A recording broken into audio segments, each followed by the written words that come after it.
Good morning, everybody. Lewis here. How's it going? Thanks for being here. I'm glad to be here. I just want to chit chat a little bit about the good old topic of depression and anger, anxiety, mental struggles, my own personal experience with living with those things, and how I went from thinking that I was just gonna be stuck to feel that way for the rest of my life to being happy again and having purpose, being married and having a good relationship and a job I'm happy with and all that stuff, having like a better outlook on life. So let's get started. I, to take it back, let's say to my teenage years, 15, 16. That's kind of where I started to be aware that I, really wasn't feeling good in life.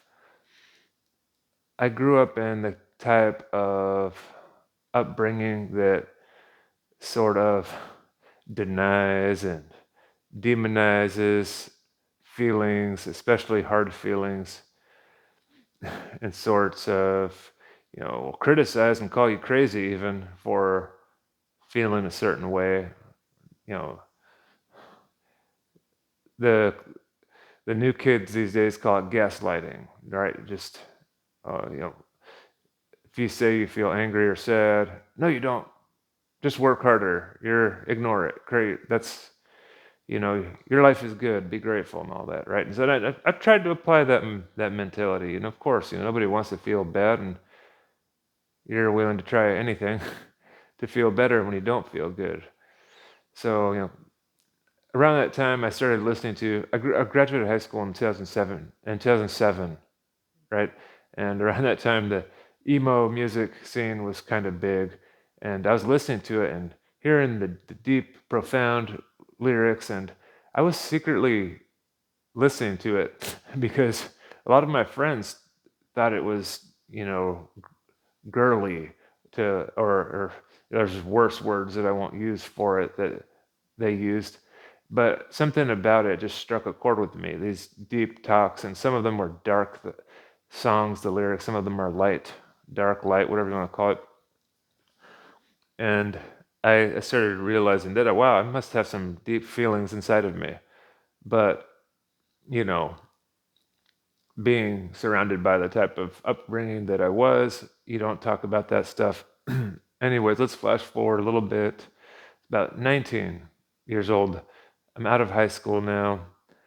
I was in a relationship, I remember, and it was one of the first times I really felt in love, and um, but I didn't know what I was doing around that time. My communication skills weren't good. If you're feeling, if you don't feel good, for me personally at least, I didn't communicate well either, because you don't know how to access your feelings to communicate how your feelings, I guess, is the way I'll put it. So the relationship didn't end up like going well at all, right? And we broke up, and I felt that's where I hit one of my first bottoms.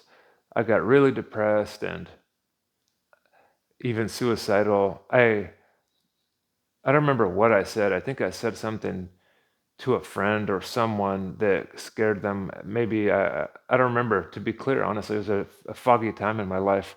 It was a very painful one. But I said something suicidal, and I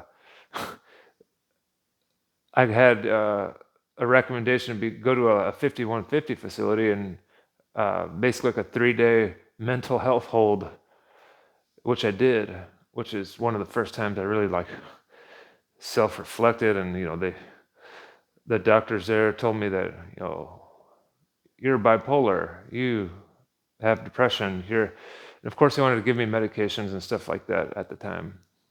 Now I had kind of a bad experience with other medications in the past before that, and I didn't want to. Something deep inside of me told me that I don't want to say that I'm just depressed forever and that's just the way that I am, even though that's how I felt. It's true. So yes, I just shook my head at the doctors or whatever, but I didn't want to take any meds at that time because I had a bad experience with meds, and I knew others that did as well. And I felt like this is something that maybe I can overcome. I don't want to speak for everybody. Maybe some people are just going to have depression for the rest of their life, and that's the way that it is. And I wish you peace, and that's all I can say. But this is just my journey I'm talking about, right? So uh, this lasted for another few years. The hardcore suicidal thoughts, I'd say another 5, 6 years. They came in waves too, right? Peaks and valleys. I got into I got into some bad addiction after that period of time at the mental hospital. I guess if you want to put it frankly, I was smoking cigarettes already at that time and smoking weed, and I started using harder drugs like painkillers, OxyContin, and Percocet, and I even got into heroin when I remember the person that I would buy OxyContin from didn't have any more, and I had another friend that's like, "Hey, well, black tar heroin is cheaper and widely available where I grew up in near the border of Southern California, where there's a lot of gangs and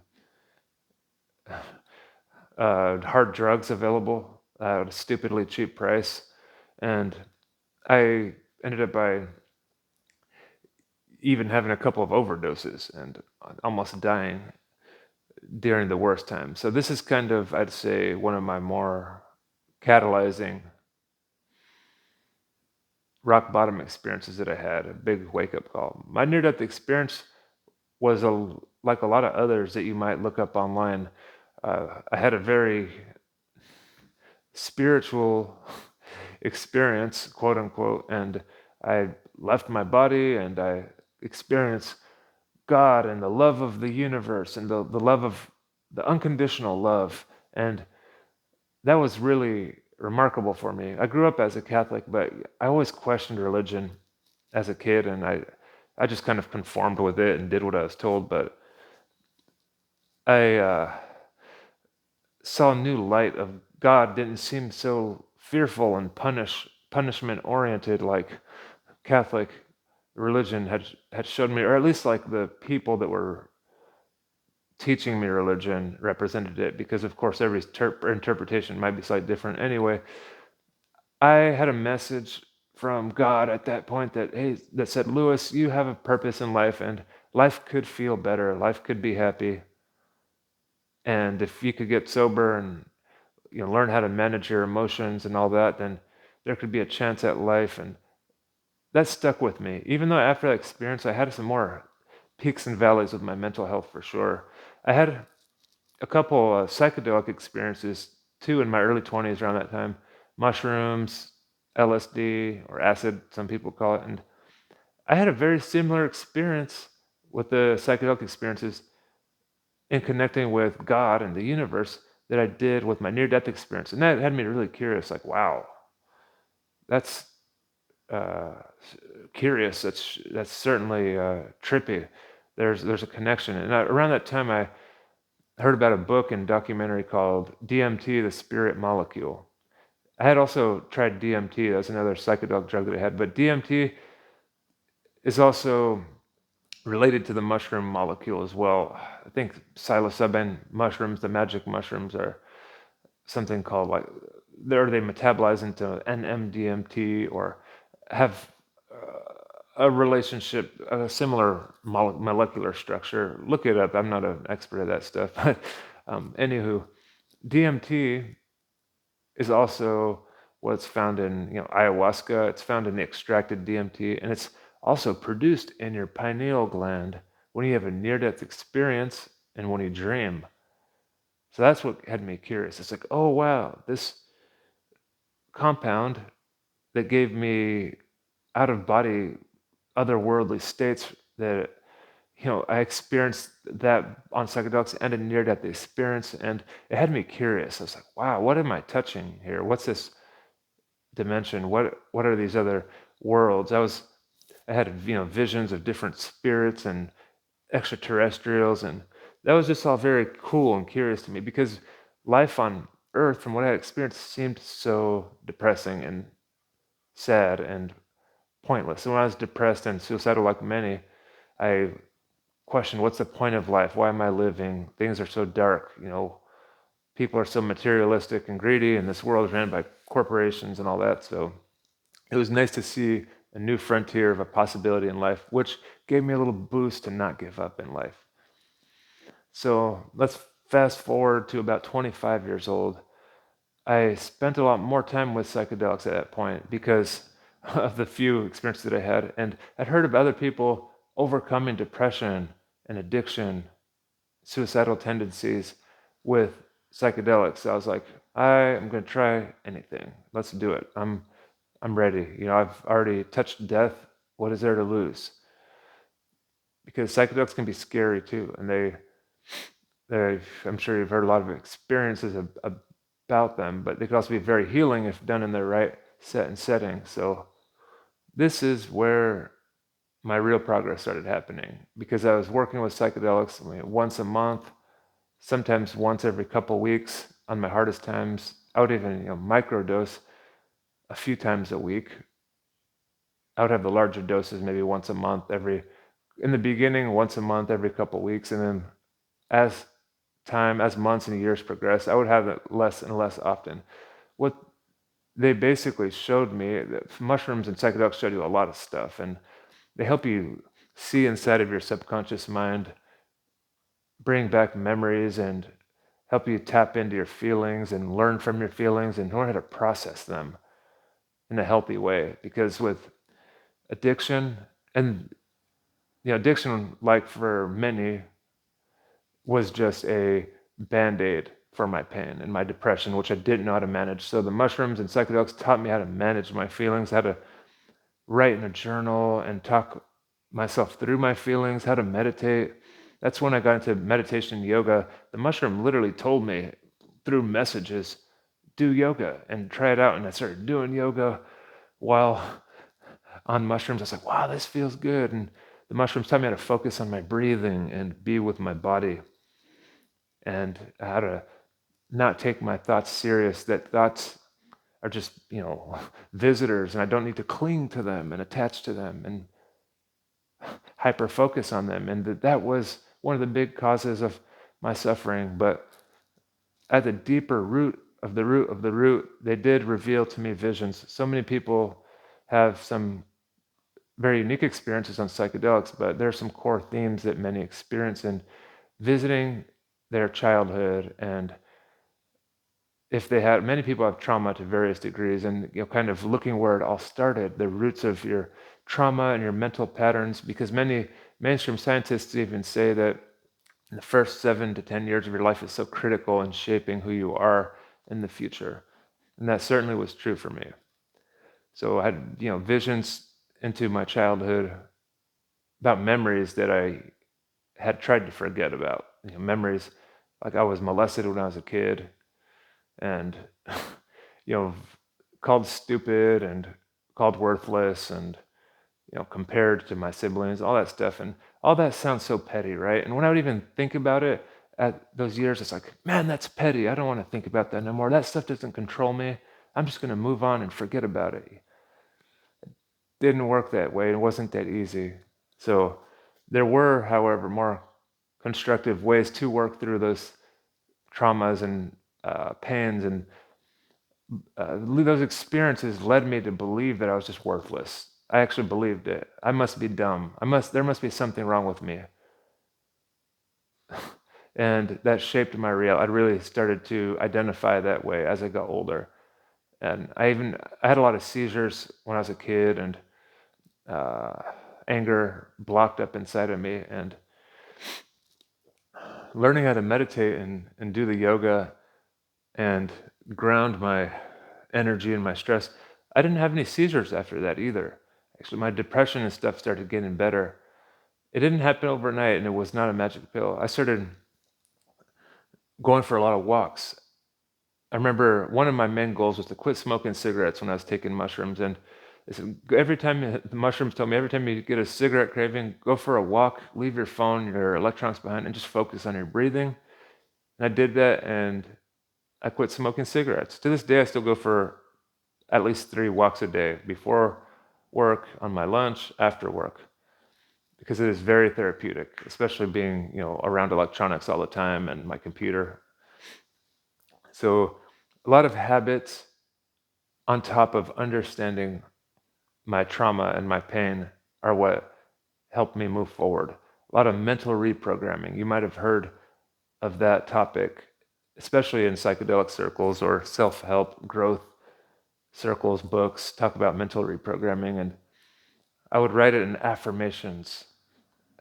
I am worthy. I am valuable. Life is worth living. And I'm going to speak to those painful thoughts with different perspectives. That's also how psychedelics help you overcome things. They offer multiple perspectives, because when you're angry or depressed, that's a valid perspective, but we're so zoomed in on that perspective sometimes that we don't see other perspectives. So anger is a beast too, because especially, when you learn about what happened to you more when you're a kid, and you might get angry at others. Another common theme that people face with depression, and especially while working through psychedelics, is relational skills and relating to other people, especially people that hurt you, and you have a hard time communicating with others going forward, because trauma can make you feel like you're constantly in fight or flight mode, and constantly that people are out to get you, and that people are out to hurt you and harm you, and it's not something that goes away overnight. So one of the most powerful things that's very difficult, and it took me a lot of time to integrate, was the forgiveness factor. And I want to mention really quickly that forgiveness is not just about other people. It's forgiveness so that you can feel better, so that you can feel lighter, so you can move on. And forgiveness does not mean forgetting, does not mean allowing people to crap all over you and to abuse you. This is not a black and white thing. I know this is a touchy topic for those of us who have been through mental health struggles and so on. No, forgiveness does not mean that you allow people to walk on you or abuse you, or that you need to be around harmful people or toxic people. No, you don't actually. Not at all.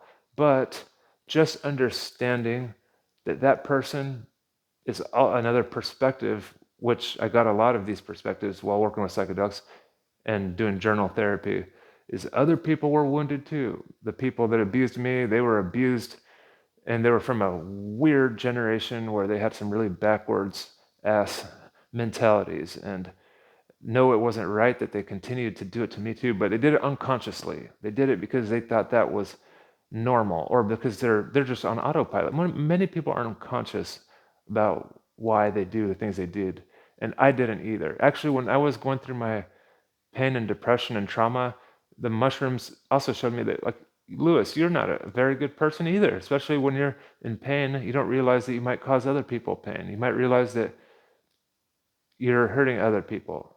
When I was doing drugs and self-medicating my depression and stuff, people, even though I didn't think my family cared about me, they did care, and I was scaring the shit out of them, probably. But I didn't think about that stuff when I was in my own depressive, hole, I guess you could see. So that was a big solid point. Basically, seeing that other people are wounded too, so that helps you have a little bit more grace, and it takes the edges off of the anger, and it helps you move forward a little bit. And it's really nice, because even now, today, this is about 10 years later right now that I started working with mushrooms. I want to say that each month gets better, and each 3 month, 6 month, 9 month, year cycle gets better and better. But I want to say it looks a lot like a circular, cyclical, it even goes in cycles pattern. It's not a straight line oh yeah, I just start continuously getting better and better and better every day. No, there's good weeks where you start to feel like better, and then there's weeks that I don't want to say are bad, but they're testing weeks. They're weeks where your old thought patterns might come around and test you again to see if you want to entertain them. Oh, look at that person. They were rude to you and they disrespected you, and then that thought snowballs into another thought. Oh, people are just cruel, and then that snowballs into another thought. And oh, well, what's the point of even trying to have friends or relationships? Or what's the point of even living? And that's the point of the importance of meditation and writing right there, because I still meditate now every morning and night because it's a chance to observe what's going on in your mind and to clear up your mind. Because if you don't, then those kind of thoughts start occupying too much space in your mind. And throughout the months and the weeks and the years of all this meditation and practice with psychedelics and commitment to overcome my depression and mental issues, you start to see patterns. You're like, oh wow, here's the one that's angry at authority again in my head, and it starts to become easier to identify and to separate yourself from it. We are not our thoughts. I want to emphasize that thoughts are just something in our radar. They're just little visitors of energy, and they take a lot of energy too, actually, and a lot of focus away from you. When a lot of energy that could be used for other things. I learned. I went from a chronic overthinker, manic depressive person to being happy and at peace now. I feel free now at this point. I'm sober. It took a long time, but I'm thankful. At first, I quit cigarettes. Then it was like, first it was the opiates, then it was the cigarettes, and then it was the weed. And I went up and down with weed for a lot of time. I still don't think it's evil or anything.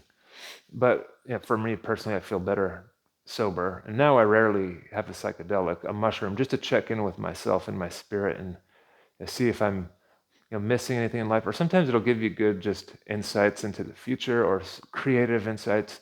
That's what it's been as of more recent. I met my wife in 2018. She has a really similar story, and that's my first healthy relationship. But that came after I did a lot of personal work and stayed single for a while too. So it was nice to see that a good relationship was possible. But overall, just had a different point of view on the world. Just to wrap up, I have a different view on the world now versus 10 years ago or 20 years ago. I feel like I'm here for a purpose. Now it's especially to talk about these type of things with others because I know people go through it still. I know just I teach yoga, and that's been powerful. Doing yoga, focusing on my breathing, getting into my body, getting my body a little healthier again. I was up to uh, 300 pounds at one point, so just eating healthier and exercising. Yoga to me is more a little bit about my mind and my spirit. It's a spiritual thing as well as a physical thing, but all these, as you could see, my journey was very all encompassing. It was about myself. It was about my relationship to others. It was about forgiving others. It was about physically getting healthy. It was about getting closer to God again and having a new understanding of what God is. It doesn't have to be bundled into a relationship, and it's not scary, and that God is not some external being in the clouds watching. No, God is all around us. It's an energy force. That life is full of duality, hot and cold, black and white, yin and yang, and that's helped me big time. And life started getting better when I started feeling better internally. I believe that life can mirror us now, and if I'm feeling like crud, then I'll see that all the time. I'll see negative, and I'll see dark things. That's why, to me now, like inner work and working on myself is important, but I also have this balanced acceptance perspective too. So discipline can sound, like intense or something like a military instructor, but there's so much nuance in life, and I learned that now, so much balance and so many coexisting truths. Like I could be disciplined, but also be accepting and have fun and laugh at myself, and that's important. Not take life too seriously. I really try to practice grace now with others. And my job, I never thought I could have a 9 to 5 job. I do this stuff on the side, and then I have my 9 to 5 job and deal with a lot of stressed out and upset people. And people used to get on my nerves, and I couldn't handle other people's stress because I was stressed and stuff. But now just I feel like I could just handle so many difficult things now and just move and flow. And I'm so thankful for that. But it took a bit of work and a lot of internal self-discovery. I don't want to say again my story is going to be transferable to others, but I spent a good 15 years utterly depressed and miserable and thinking that I had a lifelong. I was just like broken for life. Even though deep down I had this hope that like no, I don't want to totally accept that either because I want to try at least. So if I'm going to be on this earth and if I'm not going to kill myself, I better at least try. And that was again thanks to some of the early catalyzing experiences that I had, like the near-death experience. So the point of me making this video is just to share my own journey and hope that maybe it impacts somebody in a positive way, or uh, if not, just for me, it's good just to talk about this stuff and reflect on where I've been and how far I've came. I got my first house this year. I'm stoked about that after being broke and living in an apartment and not being able to maintain a job for a long time. I say that because I feel good knowing that the efforts have manifested into something.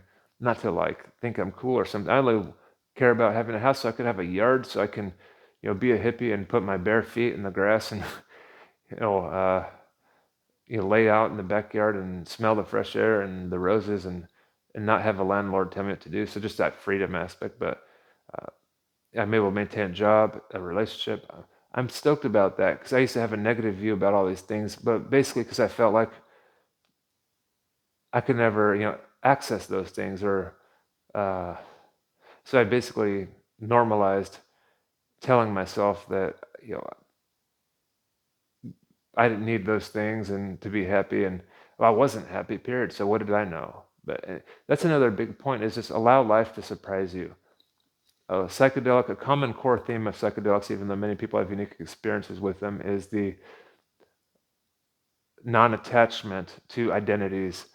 I am this, I am that, I am, I'm not even going to say it, but I don't want to, this is just a joke universe, by the way, I don't mean this, but saying I am depressed or I am anxious or I have depression, or whether or not that may be true for you. Again, I'm not any judge, but that has such a strong energy when you make attached statements to things like that. And now I choose to stay open and non-attached and let the world surprise me. Even though life was miserable for so many years, things changed when I put my hands in the air and surrendered to new possibilities that maybe life could be better. And it did certainly get better over time. And commitment, there's a word, it's coming out at the end, but that's at the very foundation of having new goals and new aspirations in life, because commitment will carry you through even during hard times. And it's important to have that, to recognize your need for commitment and say, I am committed. I am determined to get through this, because hard days will come. And if you're not committed, you may give up. So commitment will carry you through, because when you have a hard day, you'll remember, like, oh, wow, we made a promise to ourselves, Lewis. We're going to keep going. This is just a hard day. It's not a hard life. And things do get better. So thanks for hearing me out. If you have any similar experiences, please leave a comment. Subscribe to the channel. If you enjoy this type of content, this is a new channel. It's growing. So I'd be looking forward to interacting with you all soon. Take care, everybody. Lewis, have a good day.